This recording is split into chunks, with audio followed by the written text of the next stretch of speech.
I'm all about that bass, no trouble. I'm all about that bass, no trouble. I'm all about that bass. Bienvenue à tous. Voilà une bourde dont il se serait bien passé. Abdelila Benkiran est une nouvelle fois au centre de toutes les attentions, non pas pour la formation du prochain gouvernement, toujours attendu, 55e jour aujourd'hui post-électoral, mais pour une déclaration inappropriée. Déclaration le week-end dernier au quotidien palestinien Al-Quds Press. Le chef du gouvernement a reproché à Moscou d'avoir détruit la Syrie. Réaction de la Russie, un propos inapproprié. L'ambassadeur de la Russie a été reçu hier par Saladin Mezouar, le ministre marocain des Affaires étrangères, qui a désavoué le chef du gouvernement. Les déclarations d'Abdelila Benkiran n'engagent pas le Maroc. La position du Maroc sur la Syrie n'a pas varié, a-t-il déclaré. Alors quelles conséquences peut avoir cette crise diplomatique évitée de justesse entre le Maroc et la Russie? C'est le premier sujet des décodeurs atlantiques. Vos décodeurs ce matin, Hicham Hamadi, bonjour. Bonjour. Vous êtes tech entrepreneur, analyste politique et économique également. Amin Youri à nos côtés, rebonjour. Bonjour Landry. Je veux dire bonjour, je ne sais pas pourquoi, peut-être parce qu'on s'est séparés vendredi en invité du matin. Un peu trop en ce moment. Responsable PME chez Inforisk, bienvenue Amine. Merci. En deuxième partie, on va parler entreprises, justement, les entreprises marocaines qui voient rouge, défaillance en hausse, investissement en baisse, PLF 2017 toujours en attente. On est le 6 décembre. Alors peut-elle voir vert en 2017 ? Que faire pour sauver nos entreprises marocaines? On attend d'ailleurs une belle croissance, 4,4% l'année prochaine selon le FMI. Est-ce qu'on peut espérer quelque chose de bien, de bon pour 2017 pour nos entreprises? Vous nous le direz. 55 77 pour réagir par SMS. Réagir et poser vos questions. Sidira un petit essai ou bien la page Facebook Les Décodeurs Atlantiques. C'est parti. Une crise diplomatique évitée de justesse alors même que le gouvernement n'a toujours pas été formé. L'image d'Abdelila Benkiran est-elle abîmée ce matin, Hicham Hamadi? C'est le moins qu'on puisse dire. D'abord, avant d'aller sur le sujet, parlant de l'être humain, il vient de perdre sa mère. D'ici, je lui présente mes condoléances. C'est un fait très grave et je m'associe à sa douleur. Annonce qui a été faite donc hier soir sur effectivement, s'il s'avère que c'est vrai, je pense que c'est une information vraie. Non, site officiel du PJD, c'est donc vérifié. Après, dans ce qui va suivre, on ne parle pas de la personne, on parle du chef du gouvernement, comme ça, il n'y a pas d'amalgame. La fonction, exact. Abîmé ce matin, cette fonction. Abîmé, affaibli, on va dire propos inappropriés parce que d'abord la posture de Abdelila Benkiran, et c'est ça ce qui dérange tout le temps, c'est que il se projette toujours en tant que chef de parti et non pas en tant que chef de gouvernement de tout le Maroc. Ce devoir et cette, on va dire, position impose un devoir de responsabilité, un devoir de réserve, et puis après, les mots ne sont pas de simples mots, mais ils ont un impact extraordinaire parce qu'on représente l'ensemble des composantes politiques du Maroc. Oui, puis il est sorti également de sa mission de chef de gouvernement en parlant de politique étrangère. C'est cela, et la politique étrangère, on le sait, la diplomatie, elle est conduite par Sa Majesté, heureusement. Enfin, Sa Majesté et un ministère. Bien sûr, et un ministère d'exécution qui est le ministère des Affaires étrangères et qui a tout de suite recadré ses propos, et les mis dans un contexte, et puis après rappelé la position du Maroc. Et il faut mettre tout ça dans un contexte international. Nous sortons d'une crise avec les États-Unis d'abord, avec les Nations Unies, et derrière effectivement il y avait les États-Unis. Et il y avait un choix stratégique qui a été fait par Sa Majesté, qui est de diversifier les partenariats. Et puis derrière un renforcement, on va dire, des échanges et de la discussion et des négociations avec la Russie. Et n'oublions pas, avec la tenue d'un haut sommet maroco-russe il y a quelques mois, un déplacement de Sa Majesté à Moscou. Et derrière, il faut pas oublier la position, on va dire, de neutralité positive quand il y avait la question du vote au niveau des Nations Unies observée par la Russie. Donc d'abord, quand on est chef de gouvernement, on agit en prenant l'ensemble de ces éléments en compte, parce que il y a une question d'intérêt national, il y a une question d'intérêt de la nation et du pays. Puis après, si on va sur le fond, en prenant tout ce contexte, quand on veut prendre position par rapport à une situation qui se passe dans un pays, il faut la prendre d'une manière mesurée et pragmatique. Il y a d'un côté un régime reconnu par la majorité des États au niveau mondial, qui est le régime syrien piloté par Bachar el-Assad, qui reste un régime reconnu avec des ambassades partout. Et puis après, effectivement... Régime syrien ou opposition syrienne reconnue. Et puis après, il y a une opposition qui est reconnue par quelques partis, qui est soutenue, on va dire, d'une manière implicite par les États-Unis, et puis après, beaucoup de groupes qui sont soutenus. Et derrière, il y a la Russie qui a pris position et qui soutient le régime syrien. Alors, dans tout cela, quand on aille dans le sens de la protection des, on va dire, des gens, et qu'on dise que effectivement il y a beaucoup de morts et que on est d'accord, mais de là à condamner et de prendre position alors qu'on n'a même pas la certitude qui fait quoi, je trouve ça irresponsable, et je trouve que c'est un comportement qui part d'un prisme très limité, et c'est ce manque de vision qui est reproché à Benkiran par l'ensemble des partis politiques. C'est quel projet politique, quelle vision, et puis après quelle action derrière. Ouais, on voit donc 2 points finalement, Hamid Diori, la fonction de chef du gouvernement abîmée ce matin après cette sortie inappropriée, parce que ce n'est pas également sa fonction même, son statut même de s'exprimer sur la politique étrangère, et puis d'un autre côté des conséquences qui peuvent être économique. On sait que Hicham Hamadi vient de le dire, le Maroc et la Russie avaient statué une relation plus haute, avancée depuis quelques mois, avec la tenue au sommet en mars dernier. Bien sûr, oui. Pour moi, il y a 2 points dans votre question. Le premier point, effectivement, tout ce qui est en termes de diplomatie, c'est Sa Majesté le Roi qui a les prérogatives dessus. Et puis le message officiel qui a été adressé par la suite a été très clair et a recadré de manière assez sèche le Premier ministre sur ses prérogatives actuelles. Le deuxième point sur les conséquences, oui, il faut rappeler quand même que la Russie, c'est quand même un des 5 membres du Conseil de sécurité de l'ONU, qu'il vaut mieux pas se fâcher avec un partenaire essentiel. Notamment sur le dossier du Sahara. Bien sûr, c'est la question principale. Et puis il y a un deuxième point, c'est aussi d'un point de vue économique, c'est quand même un marché de près de 140 millions d'habitants. Les Russes sont friands de produits marocains. Il y a un fort potentiel à l'exportation sur ce marché-là.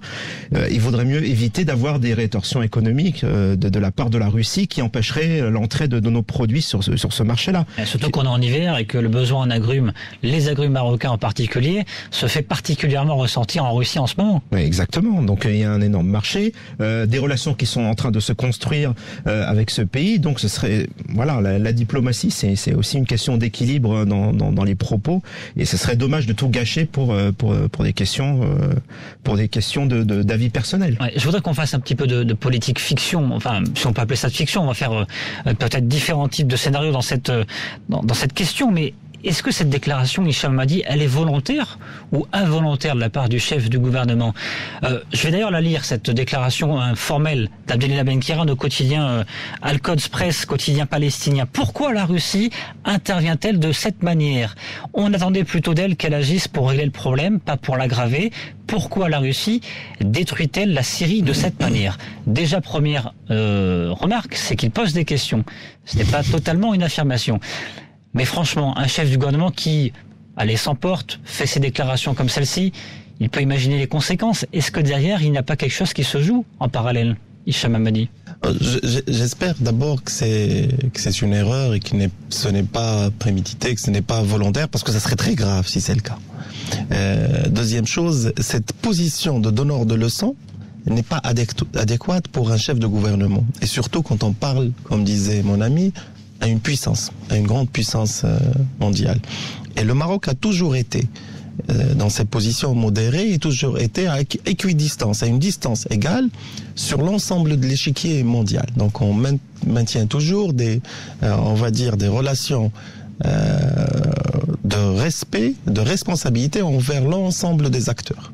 Et ça, c'est la position toujours du Maroc, et ce qui nous permet toujours de travailler avec tout le monde. Venir entacher toute l'action menée depuis 5 ans pour diversifier les partenariats, pour faire en sorte à ce que, enfin, il n'y a pas que l'agriculture, il y a même le tourisme. On est en train de faire en sorte à ce que les touristes russes viennent au Maroc. Venir entacher tout cela par une phrase, et en plus de cela, même sur le fond, il y a un sujet de débat extraordinaire, parce que l'information n'est pas claire, on ne sait pas qui fait quoi dans la Syrie. Allons-y dans les conséquences. Est-ce que justement cette crise diplomatique évitée elle peut quand même avoir des conséquences sur le côté économique, sur le tourisme, sur les exportations de nos entreprises marocaines en Russie. Je ne crois pas. Je pense que le problème a été, on va dire, géré, contenu. Il y a un recadrage rapide fait par une position officielle, parce que ce qui compte in fine dans la diplomatie, c'est la position définitive et officielle. Et en plus de cela, le seul résultat direct, c'est l'affaiblissement de Ben Khéran, et c'est encore une fois une démonstration de son incapacité de fédérer, de représenter l'ensemble des courants politiques et d'avoir une position modérée, responsable. Là, les cartes peuvent être abattues pour la désignation. Il y a un scénario en tête qui est revenu plusieurs fois, la désignation d'un nouveau chef de gouvernement. Oui. Est-ce que les cartes peuvent être abattues ce matin après ces déclarations inappropriées, cette crise diplomatique évitée de justesse? En toute sincérité, je ne le crois pas. Je ne pense pas que... Parce qu'on sait que pour l'instant, Aziz Arnouch est toujours pas au Maroc, il est encore en déplacement en Afrique pour une visite royale. Ça va se prolonger encore cette formation qui n'est pas aboutie. En fait, la composition du gouvernement dépend uniquement et seulement de Ben Khéran. Il paraît qu'il a une majorité. Il paraît qu'il a déjà 2 ou 3 partis avec qui il a réussi à avoir un accord. Et c'est lui qui attend et qui insiste pour la participation du RNI, sachant que le RNI a mis un certain nombre de conditions, notamment l'entrée avec d'autres partis. Donc aujourd'hui, le seul ennemi de Ben Khéran, c'est Ben Khéran, c'est lui-même. D'abord, il se tire des balles dans le pied en faisant ce type de déclaration. Deuxièmement, aujourd'hui, il tarde. Il dit j'ai une majorité, mais j'attends quelqu'un d'autre. Donc, il faut qu'il se décide. Il faut qu'il montre sa capacité et son leadership d'avoir dans son gouvernement l'ensemble des Marocains qui ont voté pour tous ces partis. Parce que le PJD est arrivé premier, mais il n'a pas la majorité. Et il faut qu'il compose avec l'ensemble des Marocains qui ont voté pour les autres. Donc, il faut qu'il montre sa capacité de fédérer. Et il faut qu'il rentre dans la posture d'un vrai chef de gouvernement et non pas un chef de parti. Ça peut rabattre les cartes au niveau peut-être du plus haut sommet de l'État concernant la désignation du chef du gouvernement, selon vous, Amine Diouri ? Oui, j'ai la même position que mon collègue à l'instant. Je pense pas qu'effectivement c'est un jeu de politiciens, donc c'est un jeu politique qui se joue en ce moment. L'international, donc il a été rappelé notre Premier ministre a été rappelé à l'ordre, donc je pense qu'il s'aventurera plus, j'espère, en dehors de ses prérogatives. Donc à partir de ce moment-là, je pense pas que c'est un réel impact sur la désignation de notre futur chef de gouvernement. On peut s'attendre à des excuses de la part d'Abdelillah Ben Khéran dans les prochains jours. Vous savez, c'est un grand homme politique, c'est une bête politique. Il va nous expliquer que c'est pas ce qu'il voulait dire, que le journaliste a mal interprété, que ce ne sont pas ses propos, que il avait dit et que il parlait des populations et que voilà. Donc enfin, c'est un grand monsieur de la politique. Il saura s'en sortir indemne. Et voilà. Maintenant, cela dénote d'une irresponsabilité et qu'il faut qu'il dépasse cette situation.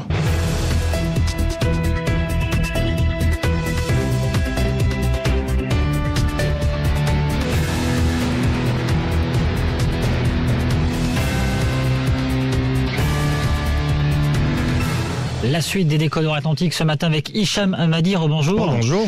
Tech entrepreneur, analyste politique et économique. Amine Diouri également avec nous ce matin. Rebonjour. Bonjour. Responsable PME chez Infor. Est-ce qu'on va parler dans un instant des entreprises marocaines qui voient rouge à défaillance en hausse pour cette année 2016, investissement en baisse, PLF 2017 toujours en attente.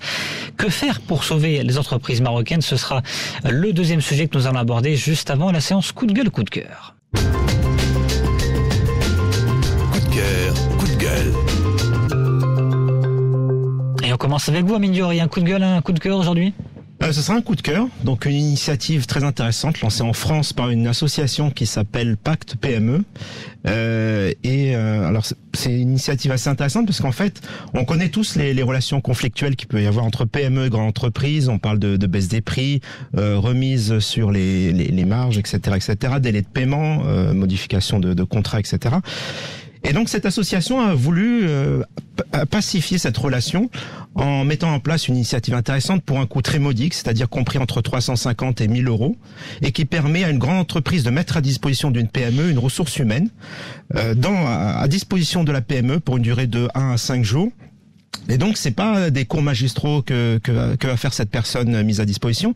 C'est surtout pour apporter des compétences réelles, concrètes, dans des problématiques d'ordre stratégique, export, financement, etc., innovation, technique. Et donc, c'est une idée vraiment très intéressante parce que déjà, ça permet à la PME de bénéficier de compétences dont elle ne dispose pas pour un coût très réduit. Oui. Et pour la grande entreprise, c'est intéressant parce que ça permet de mieux connaître en profondeur la PME et ça permet de créer des liens forts, des liens de confiance entre ces deux catégories d'entreprises. Et je dirais que pour l'amélioration des délais de paiement, ça passe justement par la construction de ce lien fort entre PME et grande entreprise. Idée qui pourrait être reprise ici au Maroc ? Ça pourrait être vraiment une très belle chose, oui. Ouais. Hicham m'a dit ça pourrait être quelque chose qui pourrait avoir un impact positif ici au Maroc si on lançait ce genre d'idée. C'est une très bonne idée. On avait lancé un programme, quand j'étais président de l'association des sociétés technologiques 2013-2015, on avait lancé un programme en partenariat avec la GIZ. Une partie du programme comprenait ce qu'on appelait Big and Small. Big and Small, c'est un accompagnement d'une grande entreprise qui est petite. Enfin, on l'avait pas matérialisé avec la mise à disposition d'une ressource, mais c'était de faire en sorte d'un partenariat entre une petite entreprise pour qu'elle ait le soutien, on va dire, logistique, stratégique, et puis après en termes d'accompagnement d'une grande entreprise. Donc il y avait déjà un début d'idée, oui, mais qui peut se prolonger maintenant. Effectivement, le fait de le schématiser, de le matérialiser par la mise à disposition de ressources, je trouve ça très intéressant. Il faut que la ressource soit qualifiée, qu'elle soit vraiment au niveau management et au niveau de la création d'entreprise pour qu'elle puisse apporter de la valeur réelle. Ça peut créer de l'emploi et puis ça peut avoir un impact sur les délais de paiement. Effectivement. Vous, Hicham m'a dit un coup de gueule, un coup de cœur aujourd'hui ? Plutôt un coup de gueule. On a tous vu la vidéo de l'agression de l'employé de cette compagnie de téléphonie avec un sabre qui avait du cash sur lui et qui a duré quelques minutes et à la fin qui s'est retrouvé avec beaucoup de blessures. Oui. J'appelle les autorités à appliquer la loi et à être vraiment ferme avec ces gens parce que il est pas normal que en sortant de chez soi qu'on puisse avoir cette peur au ventre et d'être agressé. J'appelle au retour de l'autorité à l'usage de la force quand il le faut pour la protection des gens qui gagnent leur vie dignement, qui travaillent dignement et qui veulent s'en sortir. 9h41 sur Atlantique Radio. Place à présent à notre deuxième sujet dans les décodeurs Atlantique. Et on parle ce matin des entreprises marocaines qui ont vu rouge pendant cette année 2016, investissement en baisse, défaillance en hausse, PLF 2017 toujours en attente, et puis cette information qui est tombée fin de semaine dernière à Minuri concernant les journées de travail perdues en 2016. On a atteint un record historique depuis qu'on comptabilise ces journées, 360 000 journées perdues, un hausse de 88%. Ouais. C'est du jamais vu depuis 2000. Bon, décidément, le tableau est bien noir pour les PME, TPE en ce moment, en 2016, plus que jamais. Alors, il faut effectivement catégoriser les problèmes. Si on parle de délai de paiement et de défaillance d'entreprise, ça touche essentiellement les TPE et les PME. La question de l'investissement, aujourd'hui, c'est vrai que l'essentiel de l'investissement est porté par le public. Il faudrait davantage de privé. Maintenant, on sait, par exemple, qu'en France, l'essentiel de l'effort d'investissement est porté par les grandes entreprises, pas par les TPE, PME. Et donc, c'est d'autres optiques qu'il faut regarder par rapport à ces grandes entreprises. Donc les grandes entreprises concrètement elles sont pas concernées par exemple par la problématique des délais de paiement puisque elles ne subissent pas ce on voit deux catégories, petites entreprises impactées voilà, notamment par les délais de paiement et par ces journées de travail perdues, c'est la grande partie des TPE PME qui sont concernées par ces journées de travail perdues, et puis d'un côté PLF 2017 toujours en attente et investissement en baisse qui concerne les grandes entreprises. Ouais, exactement. Donc l'investissement qui concerne les grandes entreprises, elles ont besoin d'avoir davantage de vision par rapport à leurs débouchés. C'est principalement ça leur problématique. Fort heureusement, et ça c'est la conjoncture annoncée par notamment des assureurs crédits, nous disent que nos partenaires européens vont commencer à se porter un peu mieux, que les débouchés supplémentaires à l'exportation vont augmenter de quelques 15-20 milliards d'ici l'année prochaine, et que ça devrait permettre à ces grandes entreprises d'investir davantage, ayant une vision plus claire de leurs débouchés. Ouais, alors je voudrais qu'on finisse le tableau 2016, tableau bien noir malheureusement pour l'instant pour les entreprises marocaines, et puis qu'on se pose la question en 2017. Ouf, est-ce qu'elles vont pouvoir enfin respirer ces entreprises? Parce que là, on remarque quoi? Plus 8%, vous me corrigez Amine Dury, plus 8% de défaillance d'entreprise attendue sans doute pour cette année 2016. On sera dans les plus 8% par rapport à l'année dernière, effectivement. Investissement en baisse pour les grandes entreprises du privé, on parle bien évidemment. Journée de travail, on l'a dit, en hausse. PLF 2017 toujours en attente et ça n'est pas prêt de s'arranger, à moins d'un scénario miracle dans les prochains jours. On verra bien. 2017, est-ce qu'elles peuvent voir vert, Hicham Hamadi, ces entreprises? Est-ce qu'elles peuvent enfin avoir une bouffée d'oxygène? En toute sincérité, je ne pense pas que les entreprises, on va dire, attendent le projet de loi de finances ou en termes d'action, l'entreprise, elle fait son chemin, elle cherche les opportunités. Là où il y a un marché, elle travaille. Remplir les carnets de commandes? Exactement. Ils ont d'autres problèmes à gérer au quotidien, les salariés, les salaires, le recouvrement, remplir le carnet de commandes, produire, la qualité et tout cela. Ouais, mais quand là on voit une taux de croissance de 4,4% annoncé par le FMI pour le Maroc en 2017, est-ce que ça c'est pas un petit début de bonne nouvelle? Perspective. Mon ami parlait de la hausse des exportations parce qu'on table sur une augmentation des exportations automobiles et du phosphate aussi. Ce qui est intéressant, c'est cette cascade. C'est que quand les grandes entreprises vont bien, s'exportent, il y a une cascade extraordinaire au niveau des petites entreprises parce que ceux-là sous-traitent à des petites entreprises et ceux-là sous-traitent à d'autres entreprises et donc il y a une cascade extraordinaire. S'ils respectent les délais de paiement, ça va être aussi intéressant en termes de disposition de cash et de trésorerie pour les entreprises. Donc c'est cette cascade qui a un impact sur l'entreprise en fait. Et effectivement, il y a d'autres plans qui sont lancés, qui étaient lancés, qui probablement d'en donner des fruits, notamment le plan d'accélération industrielle. Après, la loi de finances, elle agit sur quoi? Elle agit simplement sur l'environnement. Il faut que l'environnement soit favorable. La fiscalité. La fiscalité, effectivement. Mais en toute sincérité, je m'attends pas à des révolutions parce que regardons ce qui se passe. On prend déjà du délai à construire le gouvernement. Et puis après, quand il sera là, ça sera probablement un ménage à plusieurs et donc ça va être compliqué d'avoir une vision commune. Et après, c'est une question de consensus. Et le consensus veut dire qu'on va aller vers les choses les plus simples.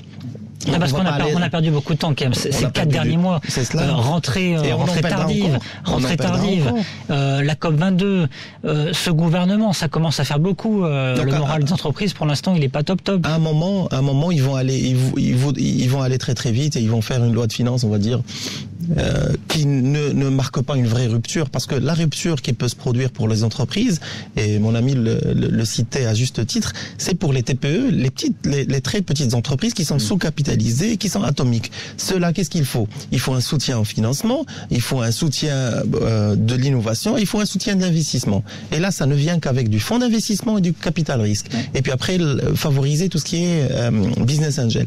Et je ne pense pas qu'on va aller d'une manière franche sur ces sujets. Amine Dury, là il y avait une réunion quand même, on se souvient, janvier 2016. Ça paraît déjà loin, mais c'est pourtant tout près.